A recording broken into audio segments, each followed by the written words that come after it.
Hello, everyone. It's a great pleasure to be here with you all for another year. And with this new year, 2024, we bring a new series, this time about Nicolas Camille Flammarion, this French astronomer who gave a great contribution to Spiritism. And today, here in the studio, we have dear Elsa Rossi and our dear guest speaker, Charles Kempf. Hello, Elsa. Hello, Charles. Hello, Munir. Hello, Elsa. Hello, everyone. Hello, Charles. Hello, Munir. Hello, dear friends. New year, new series, Camille Flammarion. So we are dedicating this year to this astronomer that gave a huge contribution to dissemination of the Spiritism teachings in the world. So we will have 12 speakers. And for me, it's really a gratitude from heaven to have Charles as once again, as the previous years, introducing and starting this year again. So thank you, Charles, for being with us. Thank you all for supporting us. Thank you, Munir, for being a wonderful host. Thank you, Elsa. So today is the first episode, as Elsa just mentioned. We'll have 12 episodes once a month, the first Sunday of the month, 7 p.m.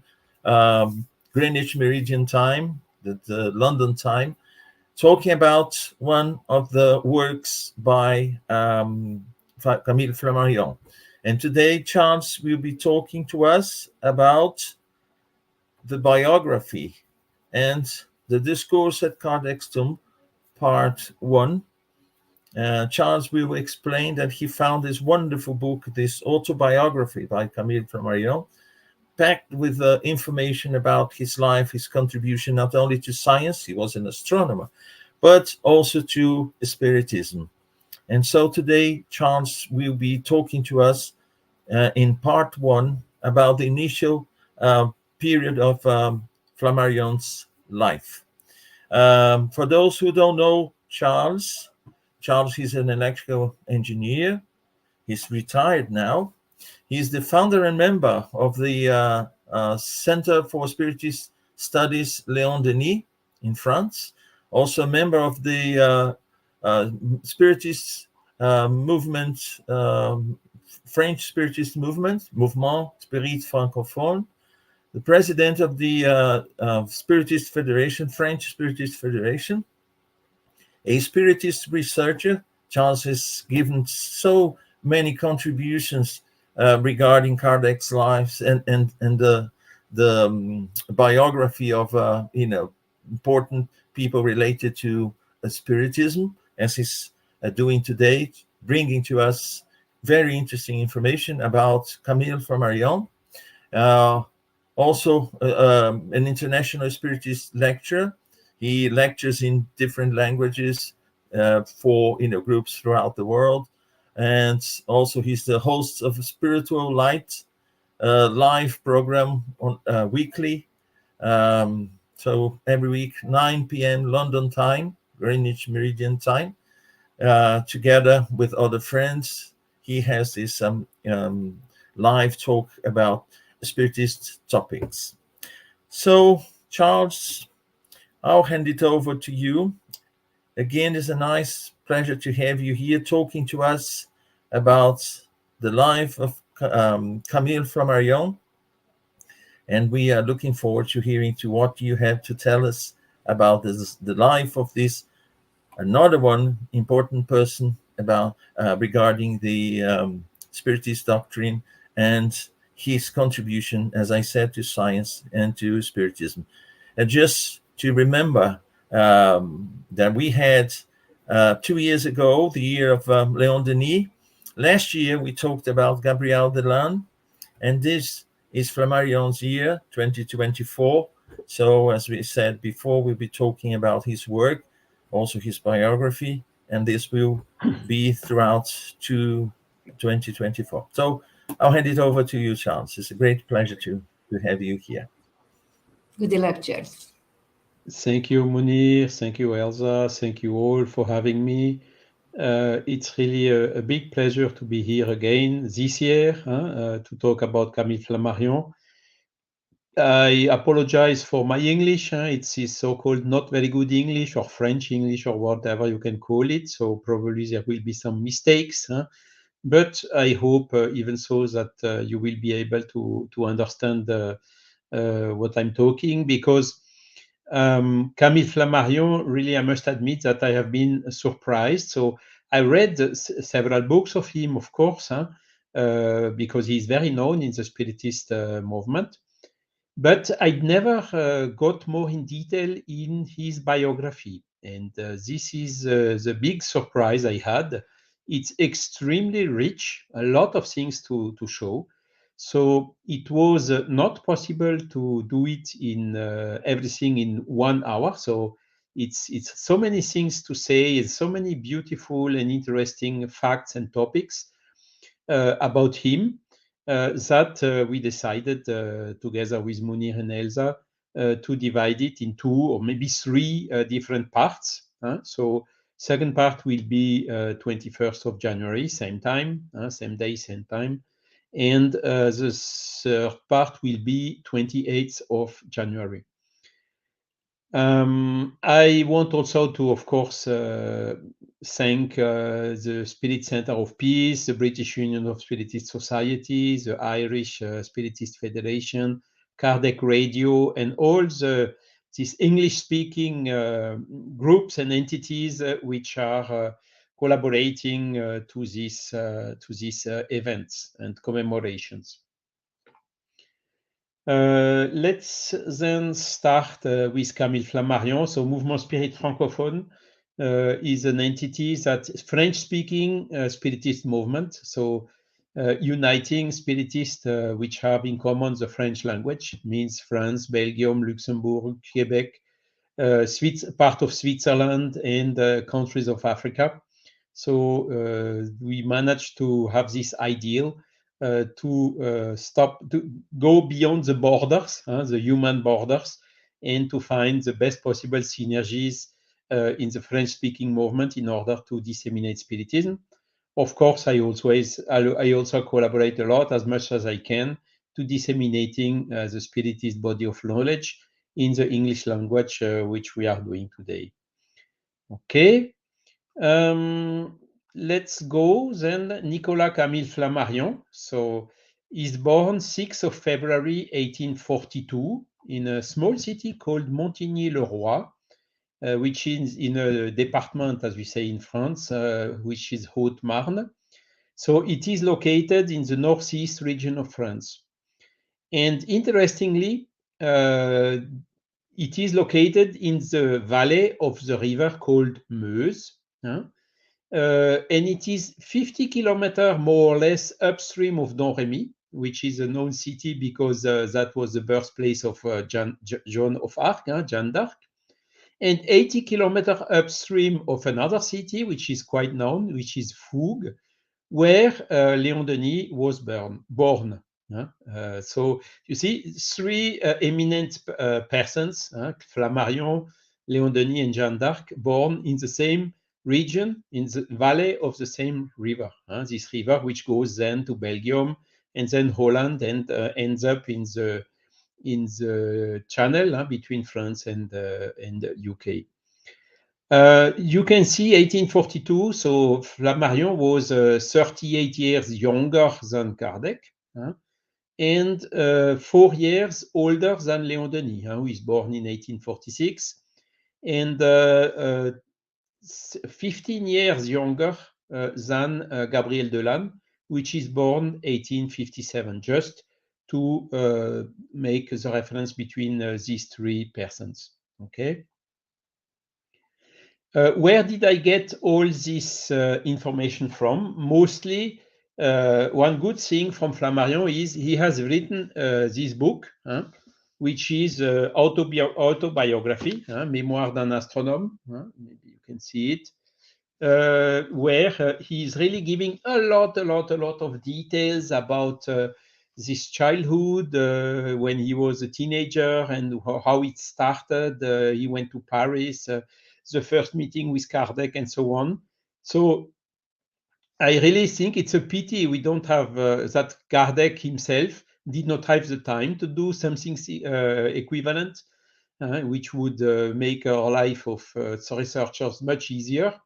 The same remark for Léon Denis, who has only very fragmented extracts, and also for Gabriel Delanne. But for Flammarion, at least this period between 1842 and 1870, we have really the full details informed by himself. Okay. His father was Étienne Jules Flammarion. He was a farmer. So this region is a farming region. The city is a very small city inside the land side. And his mother was Françoise Laumont, and she had a small drapery and haberdashery shop in the city where she were living.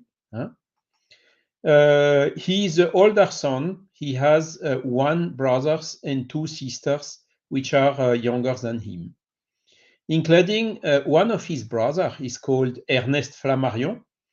He also is someone which is very famous in France because he founded the famous Flammarion Publishing Company, which still exists today and which published, amongst others, of course, books from Camille. So let's continue. Here you have a picture of the house where Camille Flammarion was born, in Montigny-le-Roi. He wrote that he's born after 7 months pregnancy only. So, every time I put under quotes, it's directly extracted from the book itself. So circumstances have dictated that since that moment, I have continued to be extremely hurried, pushed forward by events, regretting every day that time passes so quickly without allowing me to do half, a quarter, a tenth of what I would like to do.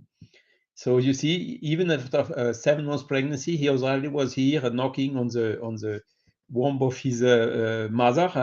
I'm ready. I'm ready to come. And this is something that followed him the whole all the time. He continues saying, as far back as I can remember, I see myself studying, working, searching, without ever having been able to take an interest in a material goal for a single moment.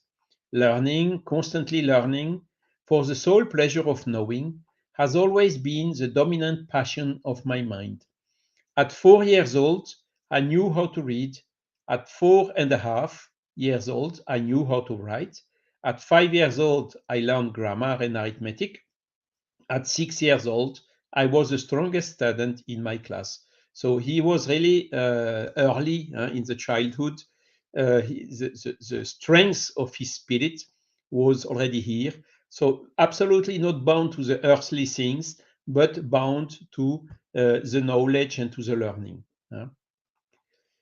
Here you have a picture where we see the Mont Blanc from a scene from a city close to the birth city, which is the city of Langres in Haute-Marne, known because the city is on a plateau and there are some walls around the city.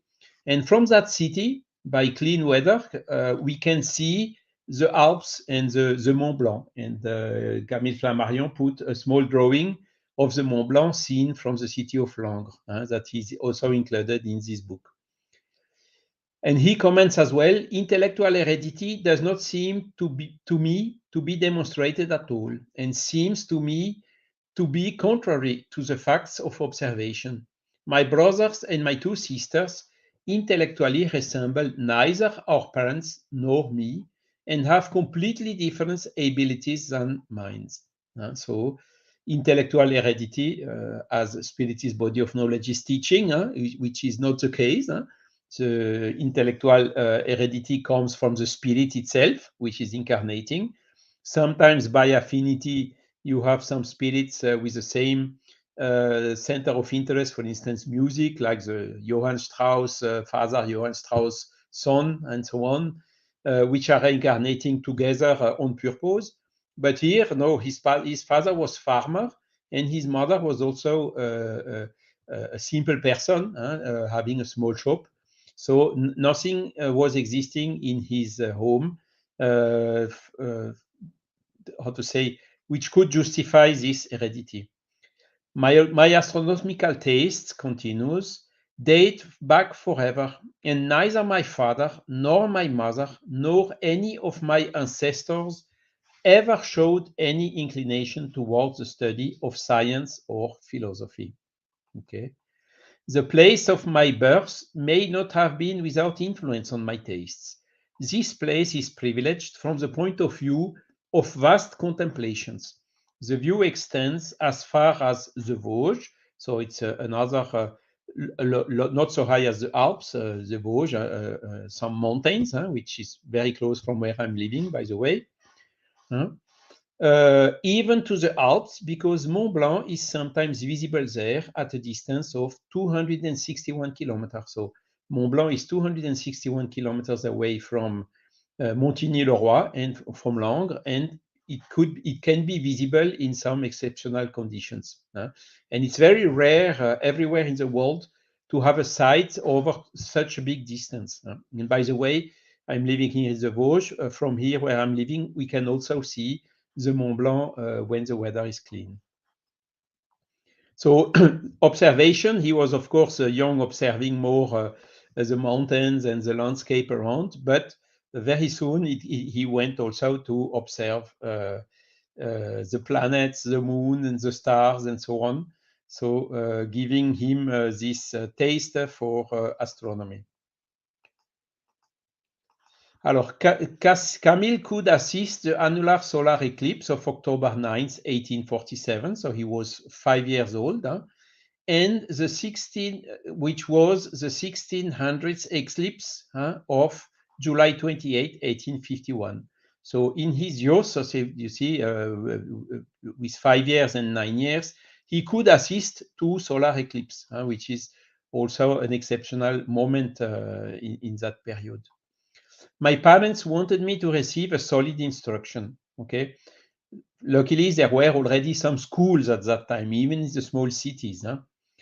But above all, they wanted a strict education. So instruction is one thing, education is another thing, as well explained by Kardec. Respect for parents, obedience, sense of duty, absolute honesty in the smallest things were principles beyond discussion. And this gave him also this strong education, which made that he was such a honest, disinterested person over his whole career, which was a kind of an exception, as we will see later. My father was rather skeptical about religion, but my mother was absolutely convinced of the teaching of the Catholic Church. So his mother was Catholic.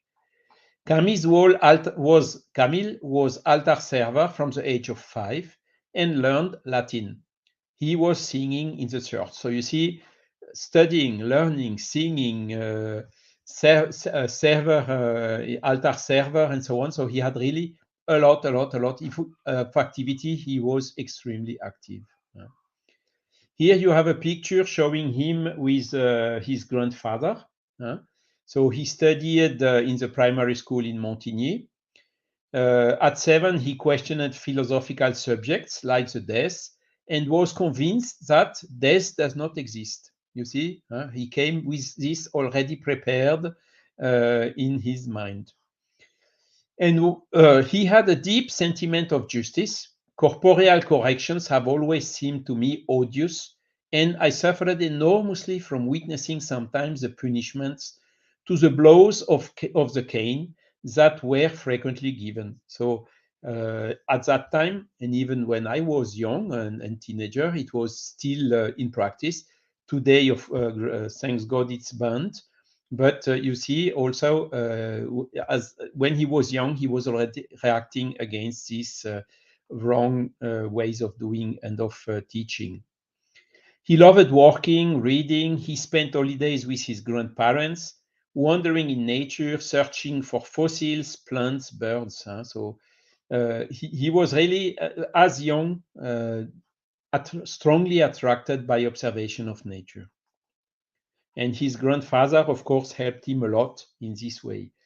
Here you see another event that happened in 1853. It was a comet which went through the sky at that time, and that could be visible from Langres city. I told you it was on a plateau, a plain, elevated plain, and encircled by some walls. And then from the top of the walls, you had really this 380 degrees vision, and also vision of the sky. At 11, he entered in the Cathedral Master School in Langres, located on the plateau and surrounded by ramparts, which were a privileged observation point. As I just told. Between 1853 and 1855, his parents faced several difficulties, financial ruin and cholera, which was in that region. They survived, of course, but went to Paris to try a second life. So they sold everything that they had in order to pay their debts. They made it as honestly as possible. And then they went to Paris with nothing, trying a second life. So Camille could continue his studies in this Cathedral Master School, which was heavily Catholic, of course, because from young already, the priest of Montigny, and he had a lot of people which were we detected in him the potential he had, and which always helped even financially. They did everything they can in order to allow him to complete his studies. Okay. And Camille is writing as follows in his biography. I thanked destiny for not having gone further in my studies at Langres from the point of view of religious education. He says even if it would have continued, maybe he would have been priest and not astronomer. As long as the child does not reason, these lessons are perhaps without much harm. It is, however, always unfortunate to affirm as demonstrated what is not.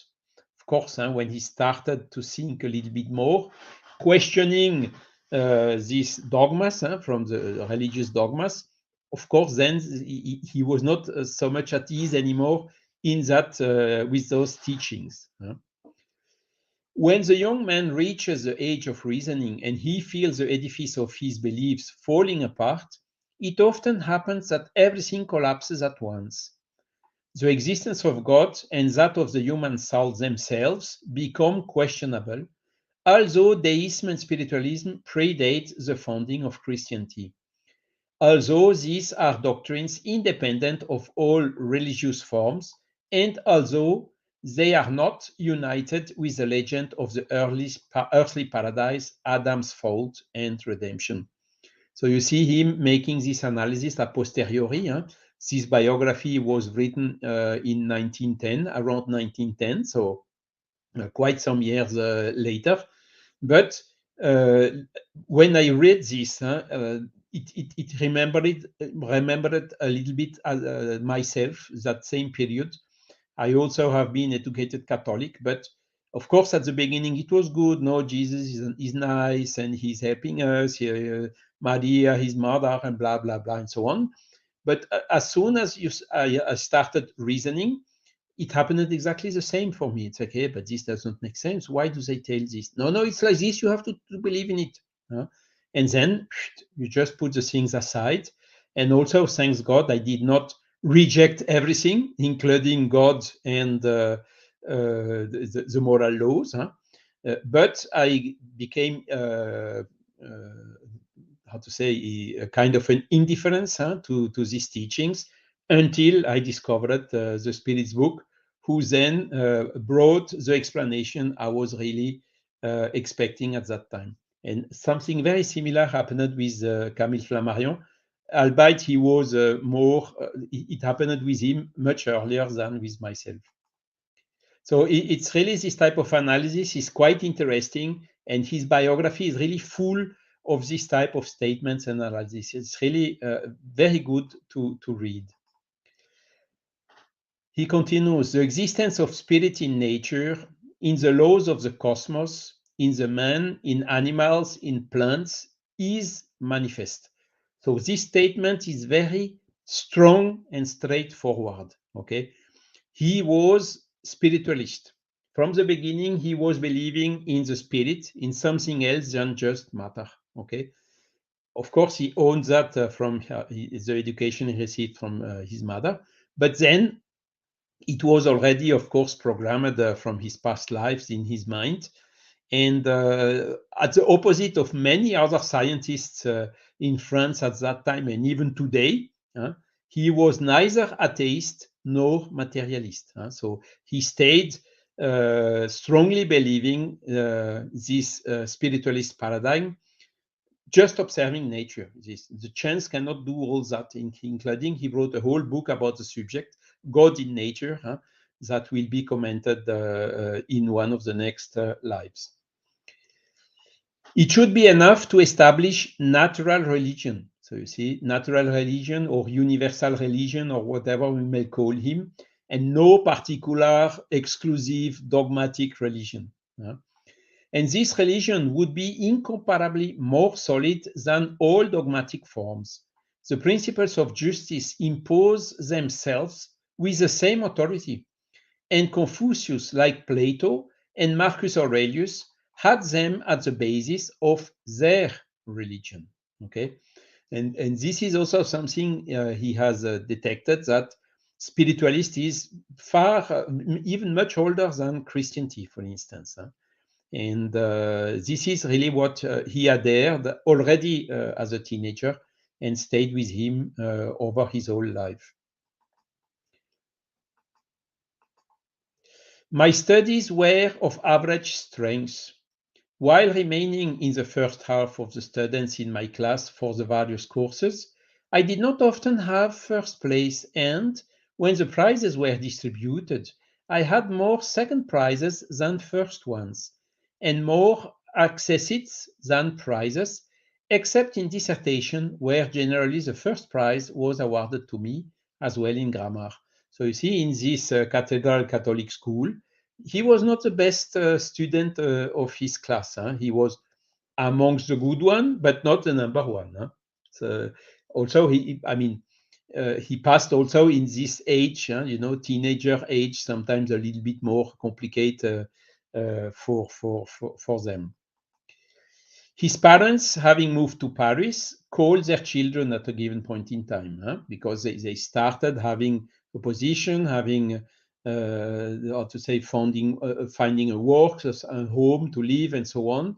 So they called their children, which were, Camille was in internship in this cathedral school in Langres, but at that time they were calling them. And this is how Camille, at 4th of September 1856, you see, we know exactly the day,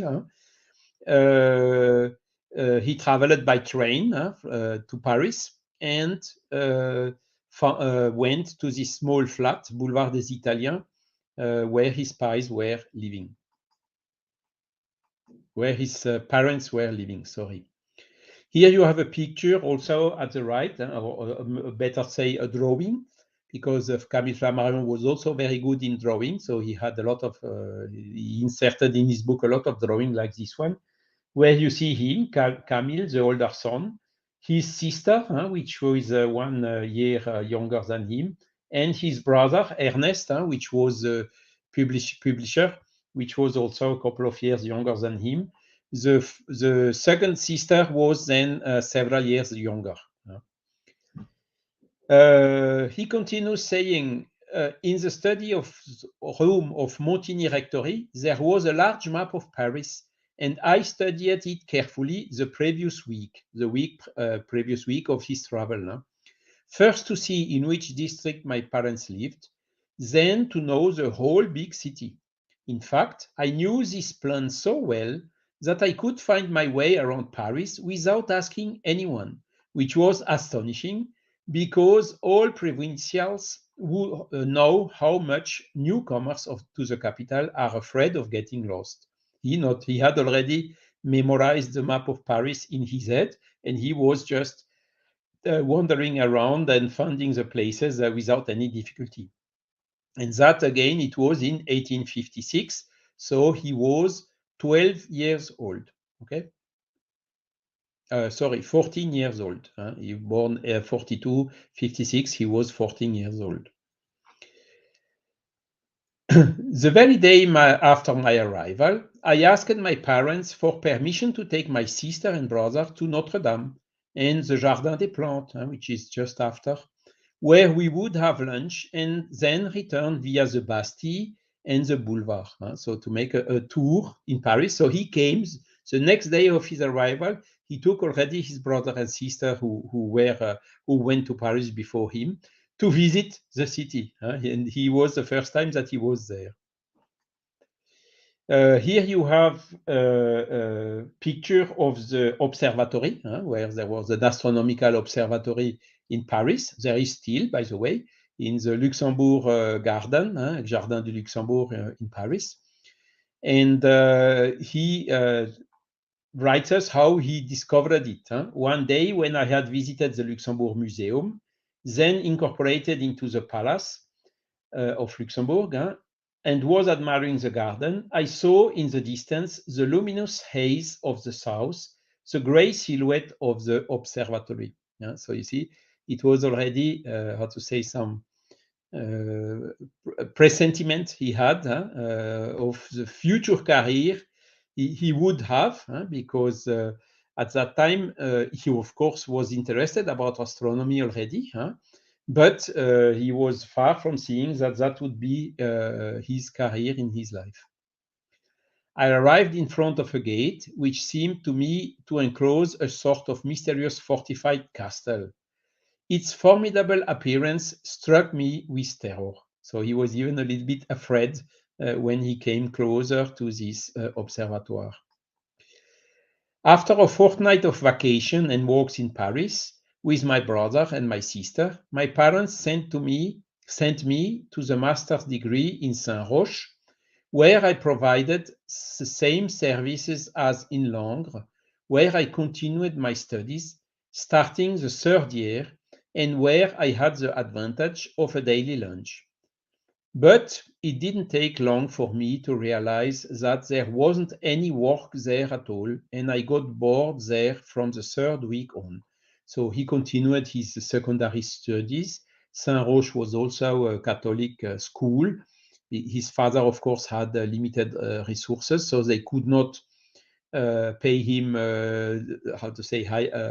most famous school and send him to this one. But unfortunately, it did not went well because Camille did not like it. He really wanted, a higher level of teaching for him. However, one must live. Which side to take? Which profession to choose? Without protectors, without support. I had some inclination for drawing. It was found, not without difficulty, to place me as an apprentice with an engraver and carver, where I would be housed and fed. So he really had to go and work because he did not like this study, so he stopped. So he had to go and work in order to help even his parents to sustain materially the whole family. It was the winter 1856-1857. 1857 is a year which is known by the first edition of the Spirit's book, isn't it? He was in Paris already. It was the year 57, and it was also the winter 57-58. So he stayed 2 years working as in this engraving and carver place. Hard learning of life. I was fed with a parsimony worthy of the Spartans and slept quite miserably in a small attic. So that's another amazing thing. We see Flammarion, we see Rivail, we see Léon Denis. All of them had a difficult use, isn't it? I mean, yes, Dolan had some difficulties as well, albeit he was born in a Spiritist family, huh? But all of them passed through material difficulty, hard life, particularly at the beginning. And this is definitively, I mean, a lot of others had the same, Chico Xavier, Divaldo Franco, you can see a lot of examples wherever.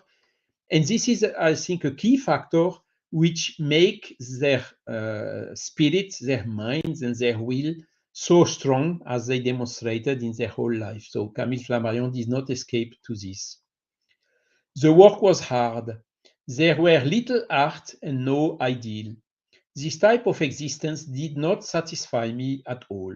Again, huh? So you see, he was still looking. Of course, he was there, eating, sleeping, but it was not what he wanted to do his whole life. And he had already this intuition from a bigger mission that was awaiting him in this life. Fortunately, philanthropy had already created the free evening courses of the Polytechnic Association in Paris. The Polytechnic Association courses seemed so useful to me that I expressed sincere gratitude to them from the start. So he started studying by himself in the evenings. Huh? As I had my evenings free, I was able to progress fairly quickly in these studies. Never going to bed before midnight. I used the moonlight more than once to read and write, not even being able to always have a stub of candle at my disposal.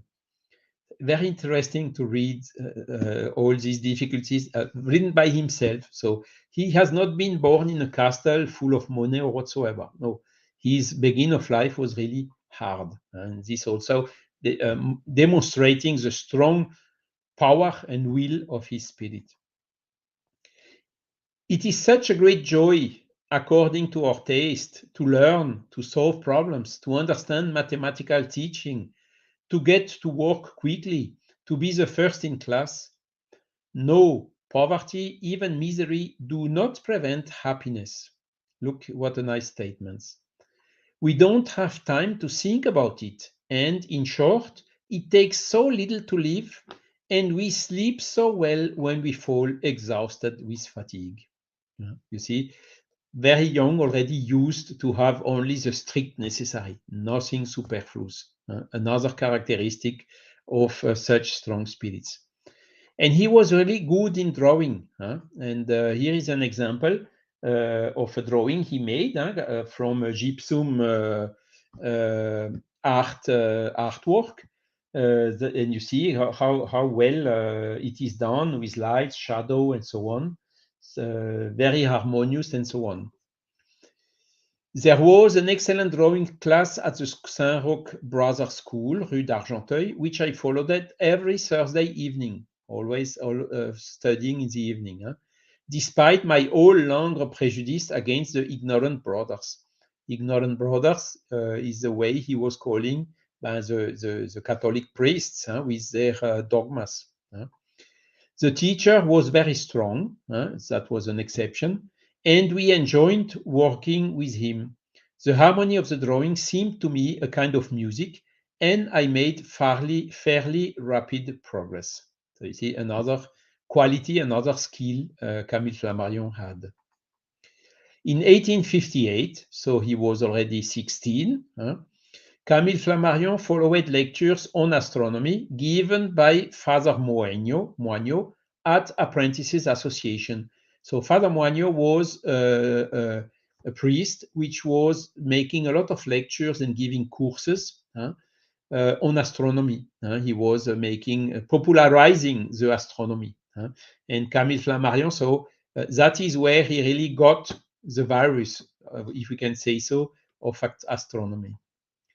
At 16, Camille was president of the newly created Académie de la Jeunesse, Youth Academy, so 16 years old, imagine. His opening speech was about Les Merveilles de la Nature, The Wonders of Nature, which turned out into a book later on, as we will see. I felt seized by a strong passion for natural history, particularly for geology. in 1857, Flammarion wrote an essay of 500 handwritten pages, illustrated with 150 drawings he made himself as well, entitled Universal Cosmogony, Study of the Primitive World. So you see, 1857, he was 15 years old, and he had already an essay of 500 written pages. This shows how the precocity of Camille. Alors, study to the primitive world, physical history of the globe, from the earliest time of its formation to the reign of the human race. This essay has been only later published by his brother, so several decades later, under the title Le Monde avant l'apparition de l'homme, the world before the apparition of mankind. And so the first issue of this was in 1857 when he was 15. But astronomy appealed to me even more than geology. I therefore choose astronomy for the main subject of my speeches and the quarterly meetings of our society. So this society he was leading, Société Académie de la Jeunesse, he was already giving there, he was president, but also giving lectures on astronomy, speeches on astronomy, and this in 1858 with 16 years old. In May 1858, the overwork of intellectual work added to the physical work of the workshop, the privations and perhaps a certain fever of growth put me to bed. So he got ill. The doctor of the Saint-Roch section was Dr. Édouard Fournier, well known for his studies on the laryngoscope. When he came to treat me, he noticed the books surrounding me and got his hands on the manuscript of my work on cosmogony. Great astonishment of his part and almost disbelief. So you see how the things are. So he was ill, and the doctor who came to help him detected immediately this huge work, the huge capacity he had already, and the work he had already realized. Sometime later, he arrived one day with a beaming face and said to me, "My little friend, you are out of place in a workshop. You continued your studies at Langres. You are ready for the baccalaureate. I spoke for you to Brother Clarus, director of the school in Saint-Eustache district, who is in frequent contact with Brother Jean L'aumônier, director of the school on Rue de Fleurus, in the district of the observatory, which in turn knows Mr. Leverrier, and you are going to join the Paris Observatory as a student astronomer." Incredible, isn't it? What must happen, happens. So this doctor, when the young Camille was ill, saw his huge potential and then managed, of course, with the help of the benefactors, having him this entrance, this work in the Paris Observatory. So Camille is then describing also in detail how this happened. Here you have a picture of Leverrier. Leverrier, I don't know if he's a very known astronomer at that time, and he's extremely known for having calculated all the equations of the gyration of the planets around the sun.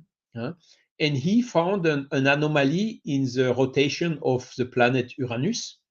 And he was strong enough to deduce from that anomaly, only by calculation, by theory, there must be another planet a little bit further after Uranus, which is explaining this anomaly. He was saying this planet must be in such and such place of the sky and must have more or less such and such mass. And that was the planet Neptune, which has been discovered based on his indications. They put a telescope here and on that spotting that area, and they found immediately the planet that he had foreseen only by pure calculation. So this is really the genius finding of Leverrier. He was really extremely good in mathematics and calculation, and brought a big contribution to astronomy. He had also some not so good aspects. We will see it later also. And Camille is then explaining how it happened. On Thursday, June 24, 1858, announced by the good care of my protectors, I was received at 10 o'clock in the morning by Mr. Leverrier in his office at the Paris Observatory. I had put on my best well-done parting, despite my always disheveled hair, perfectly white linen, black suit, top hat, gloves, cane. My mother had taken special care of this ceremonial toilet. 1858, again, he was 16 years old. On Monday, June 28th, I entered in the observatory as a student astronomer. When I left the observatory, I had wings. I flew rather than ran to bring the good news to my parents. So he managed to have this place. So he had been submitted to a test to another person who making question about mathematics, and they saw immediately, of course, his strengths, and also maybe some trigonometry or things like that he was still missing to study at 16 years old. The complement of study he received there.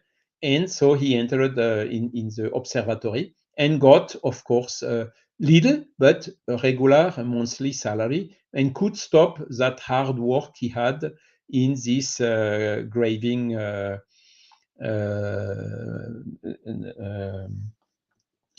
place.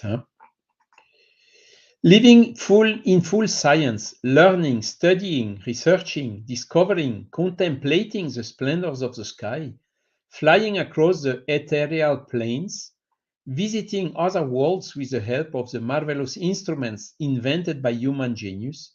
These are the marvelous horizons who unfolded before my imagination. It was absolute happiness for me. Imagine, put you in his feet. It was really fantastic. I have rarely experienced in my life emotion similar to that of my entry into Mr. Leverrier's office. From my childhood, I had seen the name of the illustrious astronomer written on sky maps because his planet, discovered in 1846, had borne his name for several years on school books before being dedicated or renamed to Neptune. This man was for me a kind of a saint, an inhabitant of heaven. I barely dared to look at him, but I nevertheless saw that he was tall, pale, light blonde, and dressed in white with yellow leather slippers. You see, young, coming from the campaign, son of farmers, arriving in Paris, very poor, and entering in the Paris Observatory, meeting such a sommity of the French astronomers at that time. I was therefore employed in the calculations office with the hope of later moving to the observation department. So there was a calculation office, people making calculations like diffraction, angles, and so on for helping exactly the observers. And he was hoping to later move also to put the eye on the telescope for observing himself. As I was free from 4 o'clock, so the work was not so hard in the observatory as it was in his previous job. My first priority was to finish my baccalaureate studies and take my baccalaureate exams in science and letters. So that is then 1858 when he managed to finish his studies and get some diploma. After my baccalaureate, I began to particularly delve into astronomy as a whole and in all its branches. So he really specialized in astronomy after the baccalaureate, which is a kind of a generic or general pluridisciplinar diploma. I asked Mr. Chacornac, also some very known person, for permission to serve as his assistant in some of his observations at the equatorial point of the West Tower, and to study the characters of this globe, which was the moon. So this telescope called equatorial was the one whose axis was parallel of the axis of the Earth, and it was rotating reverse at the same speed, rotation speed of the Earth. So when it was spotting to a star, it was fixed on the star, albeit the Earth was moving. That's just to explain a little bit techniques of astronomy. That at that moment happened also a change in his religious belief. You saw that he was already questioning the Catholic dogmas, and then when he entered in this observatory, it got a little bit stronger. And he's also telling us, as fervent as I have been in my beliefs, I was distressed by these contradictory teachings. The more I delved into them, the less I saw a way to maintain my convictions. The collapse of the Christian edifice left standing in my thoughts pure spiritualism, which is prior to it and which is independent of it, that of Plato, that of Descartes, that of Leibniz, that of Kant, that of the great philosophers of all the centuries. So you can imagine how many readings, books, and everything he was, again at 16, having already read and studied all these philosophers. And but he did not fall in this, as he was commenting in the slide before, putting everything aside, including God and the Spirit. No, he stayed spiritualist and also believing in God. So he was a pure spiritualist. And that is when he wrote his first book in 1861. So he was 19 years old. La pluralité des mondes habités, the plurality of inhabited worlds. So he wrote it in 1861, and the book has been published in 1862. So also very good for Flammarion. All these books that I show here have been already digitalized by the French National Library. And you can go there, access, and download it totally for free in order to discover its content. So including this first edition of 1862, first book of Camille Flammarion, published book about this plurality of inhabited world. It had several revisions. It was quite thin at that time, only 150 pages. The last edition is probably more than 500 pages, with much more complements that he was then updating and adding over the time. So this book was including first part of his historical study, all what has been said along the history about extraterrestrial and other inhabited planets and so on. Then second part was on the planetary worlds. Third part was on the physiology of the being, the inhabitants. And the fourth part was about the skies. Fifth part about the humanity in the universe. And it had an appendix, which was the plurality of worlds before Christian dogma. So you can see from the content of this book how deep it was. With 19 years old, how many science and knowledge he had already gathered. Okay. But this success was on one side good, but on the other side maybe not so good, because he was writing, the more I progressed in this work of analysis and synthesis, the more I felt the security of my fundamental conviction, spiritualism.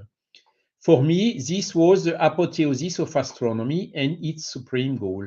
So he was seeing astronomy not just to having the equation, rotation, and study size, mass, even spectral analysis, which was starting at that time.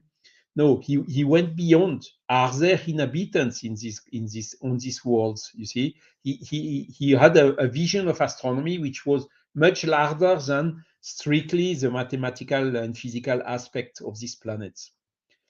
And when he published this book, it has not been very well perceived in the observatory where he was working.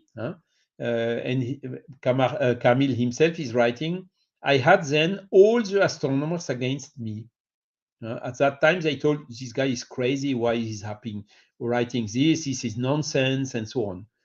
Now, so in 1910, when he wrote his memoir, we all agree. So you see, he was a kind of a front runner of this new idea. And as any new idea, it always faces a very strong opposition at the beginning. And look what happened. Camille was fired by Le Verrier. I see, sir, that you do not want to stay here. Nothing is simpler. You can go away. And so he fired him and cut the small revenue he had. Because Le Verrier was, of course, this genius who had foreseen the discovery of the planet Neptune in the solar system. But on another side, he was also a very strong, difficult, pride, selfish, and hard person. We will come also later back to this.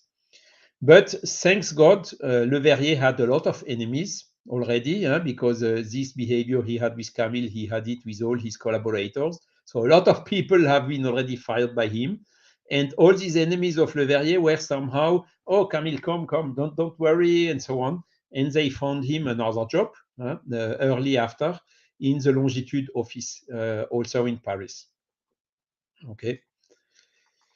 Now comes, you see, we are already in 1861, 1862, when he published this book. This is also when he had his first contact with Spiritism. And interestingly, he is also telling the full details. So I will, let's listen to him.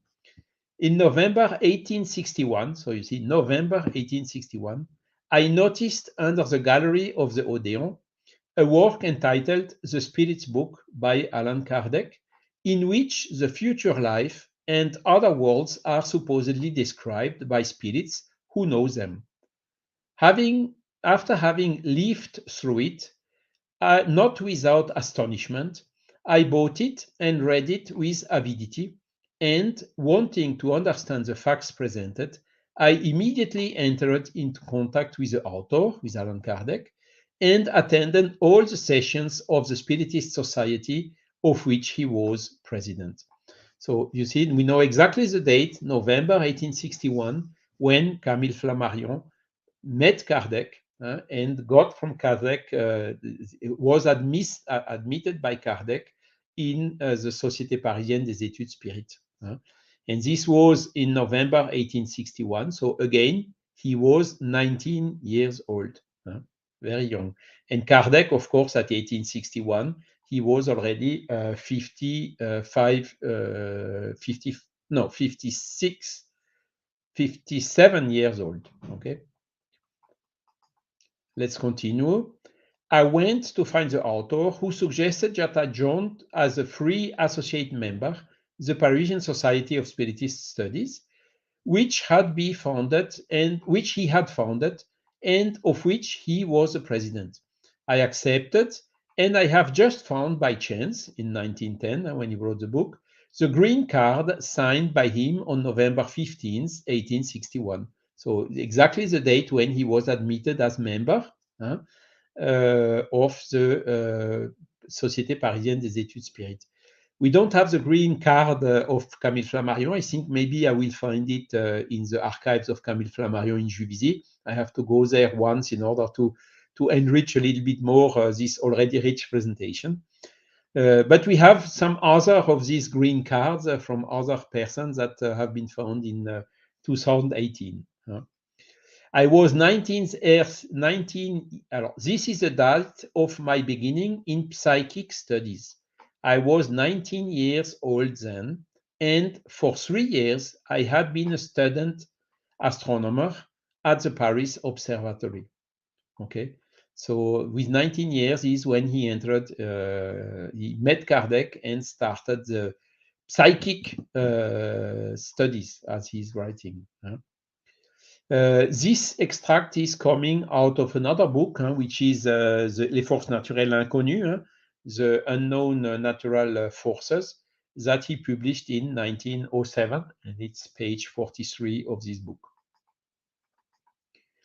At the same time, continues Flammarion, I made the acquaintance of a medium of physical effect, Miss Huet, which is quite well known. She was also member of the Société Parisienne des Études Spirites with Kardec during a certain time, and in whose salon men of high distinction frequented, such as Mr. Courtépée, Émile de Bonnechose, Théophile Gautier, a famous writer, French as well, Arsène Houssaye, Louis de Noiron, and Henri Delage, which was also an occultist coming from occultism. Desco Degas de Bois, director of the Imperial Printing Office, Oscar Cometan, which was a very strong disbeliever, Victorien Sardou, that we know already started very early into the Spiritist phenomenon and was also participating to the Society of Allan Kardec. And he was convinced for a long time already. P.F. Mathieu, which was a writer and poet, and the publisher Didier, which is also known by the Spiritists, because most of the Kardec books have been published by Didier at the beginning, etc. So you see, he was not only in the group of Kardec, he went also to the group of Mrs. Huet. So he knew immediately a lot of people which were interested in this same subject. In these sessions, I could see a dining room table lifting entirely or being struck without apparent cause, with sonic and rhythmic shocks following different tunes. We also received, by the same process of knocks, dictations on different subjects which could not be explained by voluntary acts of those present. This new world intrigued me, and I even wrote up the minutes of the sessions in 2 small brochures. For several years, I followed all these experiences with the greatest interest. So, as Kardec, he went, saw the phenomenon, and was convinced about the authenticity of the phenomenon. You know, the book, The Unknown Physical Forces, which is trying to bring explanation on this movement of tables, knocking, and so on. So we may think, okay, it would be interesting to see these 2 brochures.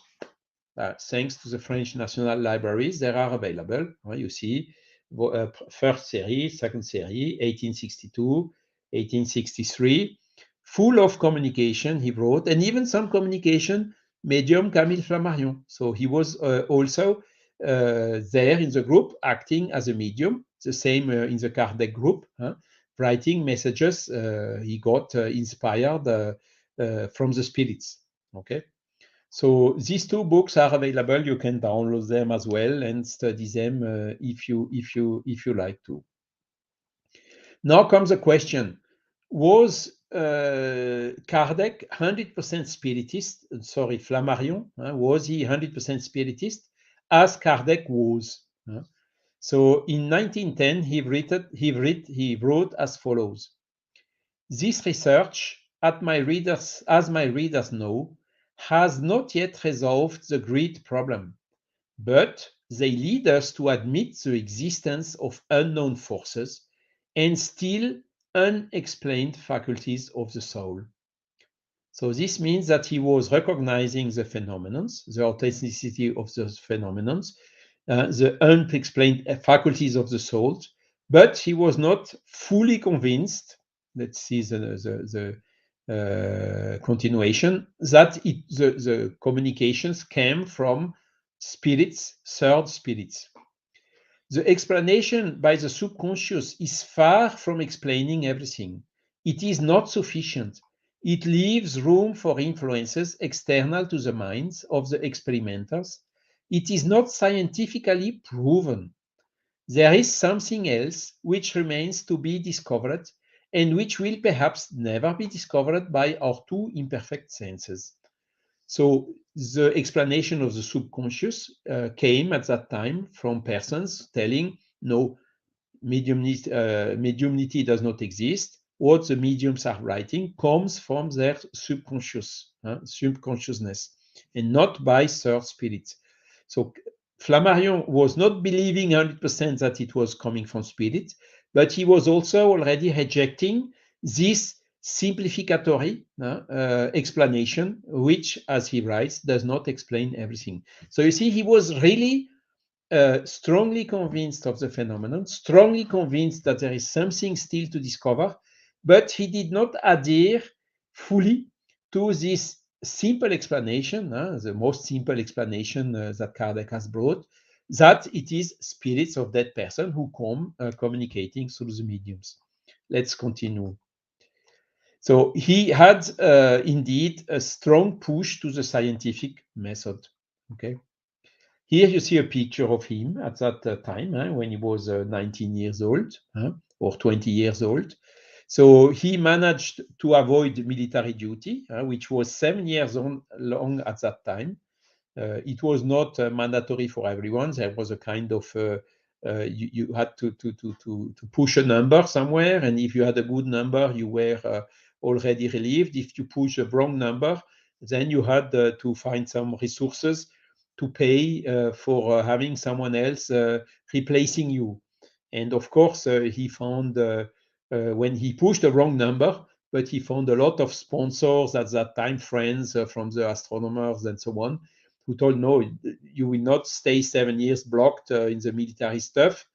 It will jeopardize your career. So he found very easily the money necessary to avoid the military duty. And also Camille Flammarion was pacifist. So he did never like guns and all this military stuff. And he was always very in margin of that, having higher ideals, of course. So Munir, I think we will stop, maybe not here. Let me go a couple of slides further, just 1 or 2 minutes. Yeah. Because we are exactly at that beginning when he went in Paris. And in 2018, look at this, what we found. We found originals of communications received by Camille Flammarion in the Société Parisienne des Études Spirites. So this is his letter. It's not the Kardec letter. It's Camille Flammarion letter. And you see, this was a communication he received 20th of June, 1862. Medium, Mr. Flammarion.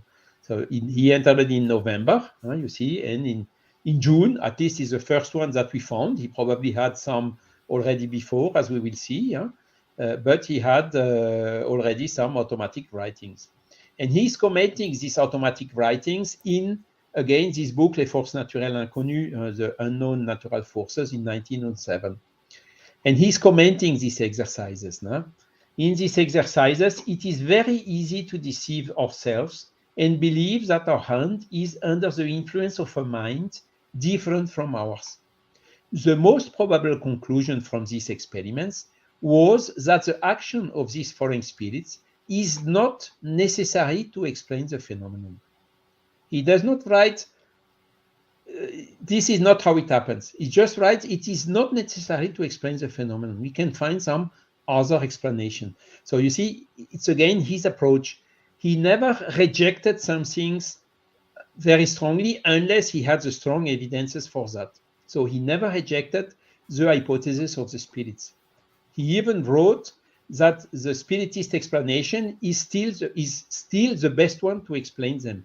But he was always thinking there must be something more, something still to be discovered that was not discovered at that time by Kardec, and that is still, by the way, not discovered today. So he's continuing saying, this is the state of the medium, of the writing medium, at least the one I observed on myself. So he's commenting on his personal own experience. It's a kind of auto-suggestion. I hasten to add, however, that his opinion here only reflects my personal experience. Again, he's letting the door open. Some totally unconscious medium, as he's writing here. There are, it is said, absolutely mechanical mediums who do not know what they are writing, who deal with subjects unknown to them, and even who write in foreign languages. This would be under a different condition from that of which I have just spoken. So he's admitting there are some other cases that I cannot explain. It is coming from my subconsciousness. That the subconscious acts of an abnormal personality, that the subconscious acts of an abnormal personality momentarily grafting itself onto our normal personality explain most mediumistic communication, though writing, we can admit. We can also see obvious effect of the autosuggestions, but these psychophysiological hypotheses do not satisfy all observation. There is something else. So he did not believe strongly into the Spiritist explanation to it, but he was open to it. Okay, and that is the whole ambiguity we have on Flammarion. There were a lot of comments. We will see it also later on. People who took that and told, you see, he was never Spiritist and so on, and himself wrote, that is absolutely false. I'm really convinced that the phenomenon exists and that the Spiritist explanation is still the best one today, yet further explanation will probably be found later. So you see here another one, Spiritist Art from Flammarion, 20th of June, 62. You see another communication with the signature of the Spirit of Galileo. Kardec has published in the Spiritist magazine some of them, 3 communications in the Revue Spirit of September 1862, which was about uranographic studies. Here you see another one. It's the last one I will show, because we have several of these communications, of this original who popped up in 2018. And this is the last in date, which was 8th of May, 1863. So 62 and between May 62 and May 63, he was clearly participating regularly to the meetings of the society. Here the title is La succession éternelle des mondes. We can see here it's again the letter of Flammarion, and here you have some corrections where we recognize the letter of Kardec. So he was using these communications in publications, either in the Revue Spirit or later on to write the Genesis, where all these chapters about uranography came with the help of Camille Flammarion, and this communication Camille Flammarion received. Okay, so this is, I think we can stop here now, because we already passed 12 minutes. We have seen that he has published this book, La pluralité des mondes habités, in 1862. And Kardec made an appreciation of this book in January 63. So he knew Flammarion, because that was the time where Flammarion was participating to the studies. And Kardec wrote, seeing the amount of ideas contained in this little work, we are surprised that a young man of an age when others are still in school had the time to appropriate them, and even more, so to depthen them. This is for us clear proof that his spirit is not at its beginning, or that without knowing he was assisted by another spirit. So you see, Kardec was, of course, he had probably a lot of talks with him, and he was making positive comment about this book, and also showing, look, think about, are you sure all this comes only for you? Didn't you not get a little help from a spirit, even without knowing, to write the book?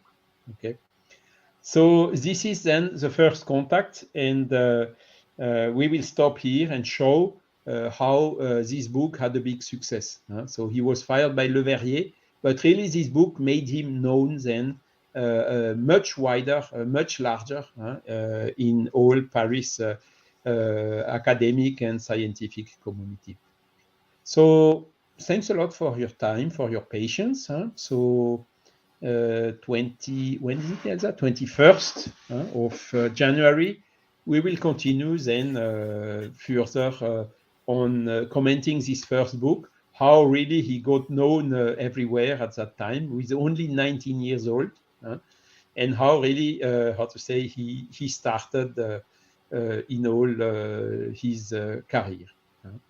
So thanks a lot for your time, for your patience.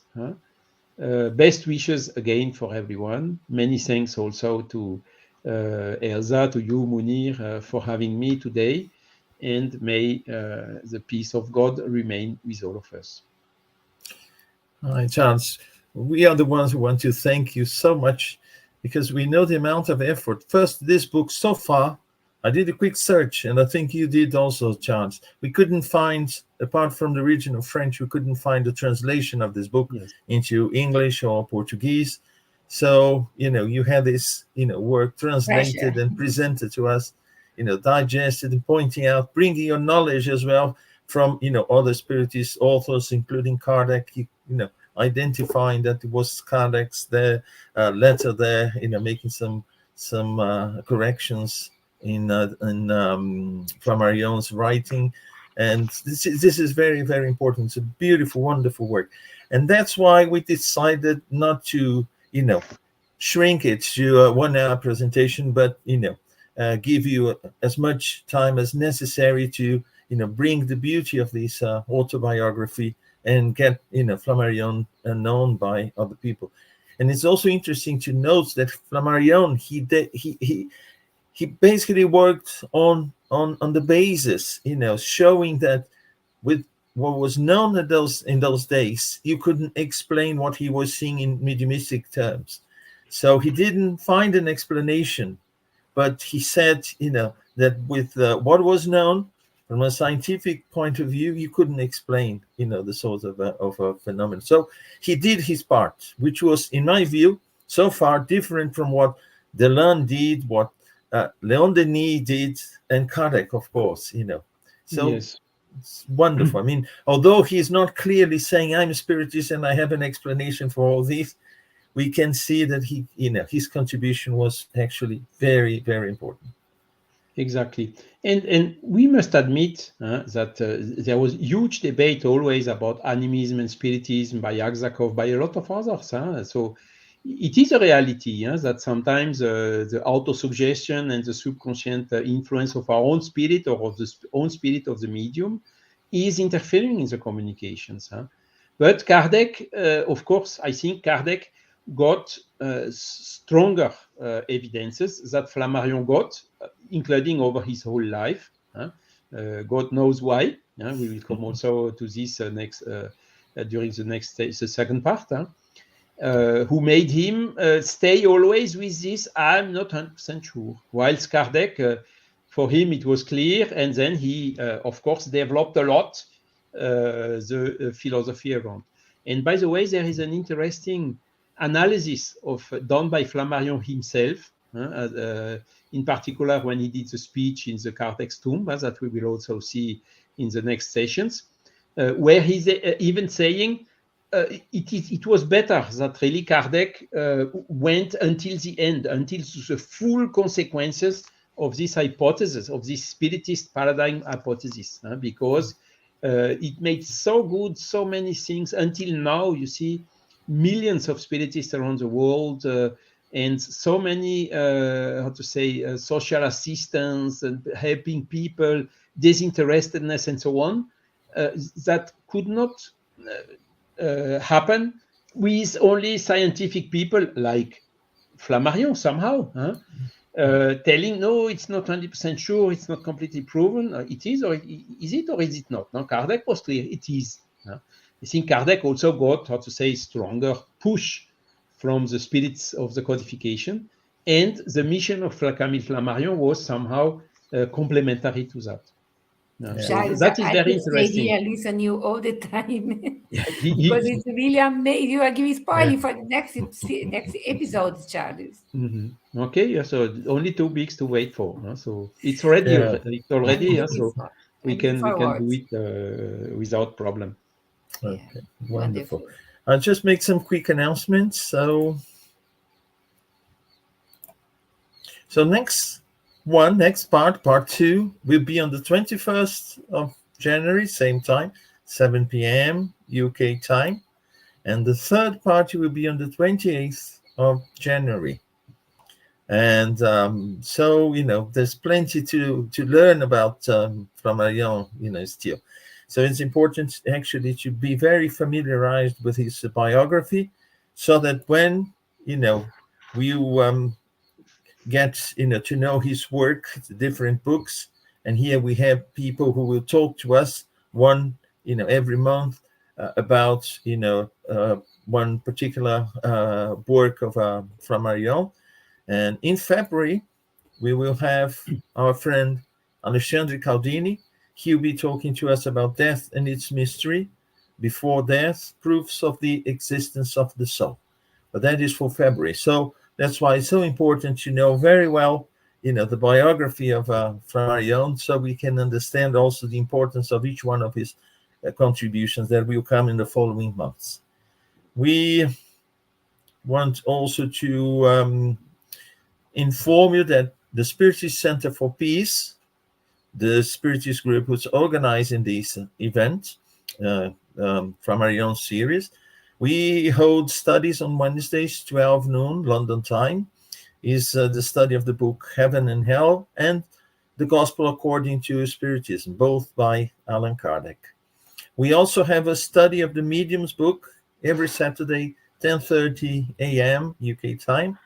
And the coordinators are Guilherme Dias, Charles, and myself. So you are all invited to join. You can see the Zoom code here to join the group. And we want to thank Kardec Radio, who is one of the supporters of this series. And also we want to thank for allowing us to use the studio. So our heartfelt thanks to all of them. So I don't know if Elsa wants to say a few words before we finish. Only thank yous, nothing more than that, with the gratitude for the benefactors, for the inspiration, for the efforts of Charles, you, and the other speakers in order to give to our public, our audience, more insights in English about these pre-Spiritist people before really the world accept all the Spiritism that we have today. Kardec, Leon Denis, Gabriel Delane, Camille Flammarion, and more, when times come. Thank you all. Thank you, Elsa. Thank you for being here with us. Charles, you want to say a few words before we go?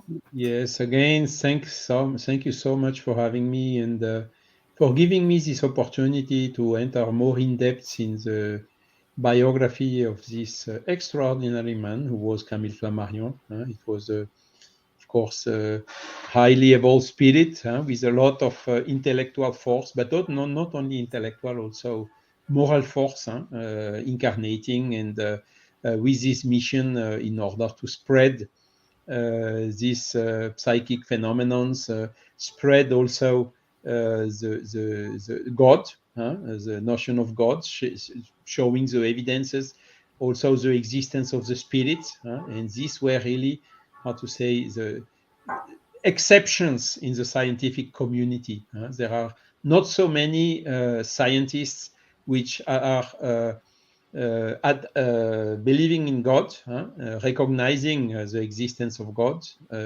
recognizing also the existence of the soul, even so following a strict scientific method in a full disinterestedness and full honesty and full humility. We will see some other episodes in 2 weeks from now that will demonstrate really who he was. And for me, it was really, I'm extremely thankful for you for having me given given to me this opportunity to go more in depth, to enter a little bit more in affinity with this man. Thank you so much, Charles, Elsa, and thanks to our audience, and hope to see you all in 2 weeks' time on the 21st of January with a bit more of Flammarion's biography. So thank you and bye for now. All the best. Bye-bye.